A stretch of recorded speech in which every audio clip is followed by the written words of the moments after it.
নমস্কার বন্ধুরা, IND news Bangla চ্যানেলে আপনাদের আবারও স্বাগত। তো বন্ধুরা, সামনেই রয়েছে কিন্তু লোকসভা ভোট। এরই মধ্যে কিন্তু উঠে এলো কৃষকদের জন্য বিরাট বড় খুশির খবর। কৃষক বন্ধু প্রকল্পের শস্য বীমা প্রকল্পে দারুণ আপডেট উঠে এলো এই মুহূর্তে। এই বন্ধুরা, আপনি যদি একজন কৃষক হয়ে থাকেন এবং আপনি যদি শস্য বীমা প্রকল্পের বীমাটি করিয়ে রেখেছেন, তাই এই ভিডিওটি কিন্তু সম্পূর্ণ আপনাদের জন্য। তাই ভিডিওটিকে শেষ পর্যন্ত দেখে যাওয়ার চেষ্টা করুন। আশা করছি আজকের এই ভিডিওতে আপনাদের নিশ্চয়ই উপকার হবে।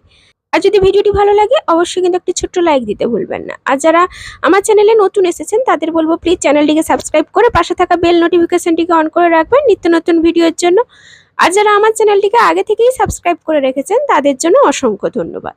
তো চলুন বন্ধুরা, শস্য বীমা প্রকল্পে আজকের প্রতিবেদনটা দেখে নেওয়া যাক। তো বন্ধুরা, লেখাই আছে দেখুন, আলু আখ চাষে বীমার জন্য বরাদ্দ 100 কোটি টাকা। তো দেখতেই পাচ্ছেন বন্ধুরা, আলু এবং আখ চাষের জন্য কিন্তু 100 কোটি টাকা বরাদ্দ করা হয়েছে।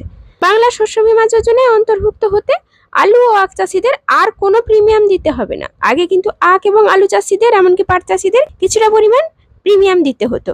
এবার কিন্তু আমাদের রাজ্য সরকার দেবে। তো লেখাই আছে দেখুন বন্ধুরা, সবই দেবে রাজ্য সরকার। বাজেটের প্রস্তাব কার্যকর করার জন্য সরকারি বিজ্ঞপ্তি প্রকাশ করা হলো বৃহস্পতিবার। আগেই কিন্তু এটি ঘোষণা করা হয়ে গেছিল, এখনো পর্যন্ত কিন্তু প্রকাশ করা হয়েছিল না, এবারে কিন্তু প্রকাশ করে দেওয়া হলো। কৃষি দপ্তর সূত্রের খবর, আলু ও আখ চাষের বীমার জন্য বাজেটে 100 কোটি টাকা বরাদ্দ করেছে রাজ্য সরকার। এর ফলে উপকৃত হবেন রাজ্যের প্রায় 20 লক্ষ আলু চাষিরাও। অর্থাৎ এর ফলে কিন্তু উপকৃত হবেন 20 লক্ষ আলু চাষি। 2024-25 রবি মরশুম থেকে এই প্রকল্পের আওতায় আসবেন আলু চাষিরা। প্রসঙ্গত, রাজ্যের কৃষকদের আর্থিক সহায়তা প্রদানে 2019 সালে প্রথম চালু করা হয় বাংলা শস্য বীমা যোজনা। প্রাকৃতিক দুর্যোগের কারণে কৃষকদের বিপুল ক্ষতির হাত থেকে বাঁচাতে আমাদের মাননীয় মুখ্যমন্ত্রী মমতা বন্দ্যোপাধ্যায় এই পরিকল্পনা নিয়েছেন।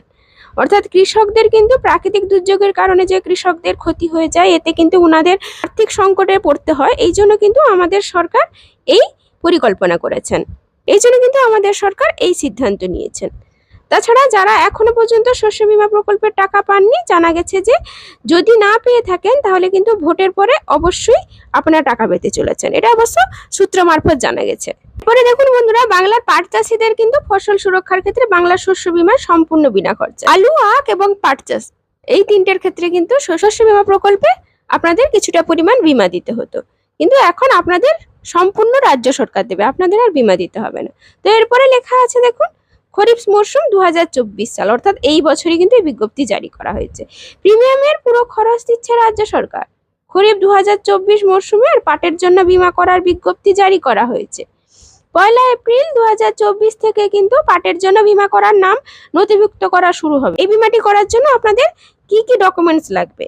তো লেখা আছে দেখুন, কৃষকরা ভোটার পরিচয়পত্র লাগবে, আধার, ব্যাংকের পাসবই এবং জমির মালিকানা সংক্রান্ত নথি, ব্লকের সহকৃষি অধিকর্তার কার্যালয় বা Bajaj alliance general insurance company লিমিটেডের নাম নথিভুক্ত শিবিরে তাদের প্রতিনিধির সঙ্গে যোগাযোগ করুন। অর্থাৎ আপনি যে কোম্পানির ইন্স্যুরেন্স করছেন সেই কোম্পানির কোনো প্রতিনিধির সঙ্গে যোগাযোগ করতে পারেন, এমনকি আপনি ব্লক অফিসে গিয়েও যোগাযোগ করতে পারেন।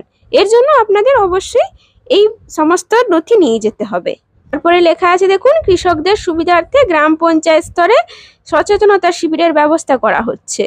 কৃষকদের বিপর্যয়ে রক্ষা কবচ বাংলা শস্য বীমা। পাটের জন্য বীমা করার শেষ তারিখ হচ্ছে 31/5/2024, অর্থাৎ মে মাসের 31 তারিখ পর্যন্ত কিন্তু আপনারা বীমা করাতে পারেন। বুঝতেই পারলেন বন্ধুরা, শস্য বীমা প্রকল্পে আপনাদের বীমা করাতে হলে কোনো রকম ভাবে কিন্তু আপনাদের প্রিমিয়াম দিতে হবে না। আপনাদের সমস্ত প্রিমিয়ামের দায়ভার কিন্তু এবার রাজ্য সরকারের।